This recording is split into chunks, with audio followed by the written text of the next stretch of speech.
एक विषय दुसऱ्या विषयाला फोन लावा, अधिकाऱ्यांना फोन लावा. तुमचं किती काय ते आम्ही सांगतो त्यांना.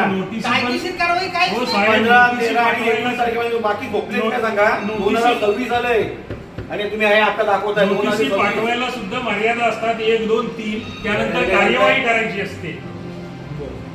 जे काही कारवाईला पॉसिबल बसतं आणि म्हणजे मला विचारलं तुम्ही करताय काय? तुम्ही जबाबदार व्यक्ती आहे. जर एखादा स्थानिक स्वराज्य संस्था काम करत नसेल तर वरिष्ठ अधिकाऱ्याला तुम्ही सांगितलं ते पण नाही करत असेल मग कायदेशीर कारवाई करा, कोर्टात दूर जावा. खेरडीवर खेरडीचा जो रिपोर्ट दिला ना तुम्ही तिथं जास्त तर MIDC एरिया आहे, मग कंपनी कशी नाही बोलते तुम्ही? तुम्हाला जर पटलं तर तुमच्या तुम्ही काय अधिकाऱ्यांना फोन बोलताय? लावा. खेरडी एरिया कसली आहे? काय आहे? अहो शांत काय करता आम्ही शांत मला पाण्याचा टेस्टिंग रिपोर्ट दाखवू नको, मला रिपोर्ट समजला.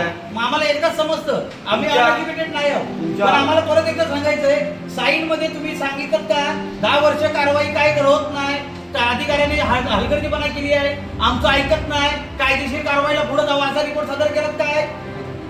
तुमचा इथला एक रिपोर्ट तरी गेला का की आम्ही नगरपालिकेला कळवलं, नगरपालिका ऍक्शन घेत नाही, हा रिपोर्ट तुमच्या तर दाखवा आम्हाला. असं काय सांगा तुम्ही इथं बसून इथं तुम्ही सगळे सर मला बायको समजते, आमच्या लोकांच्या जर जीवावर आलं तर आम्ही कुणाला सोडणार नाही, क्लिअर कट सांगतो तुम्हाला. हा आणि तुम्हाला सांगतोय मी आता परत तुम्ही आम्हाला सांगा या संदर्भातले तुम्ही काय उपाययोजना करणार नसतील तर मग आम्ही आमच्या पद्धतीत करतो.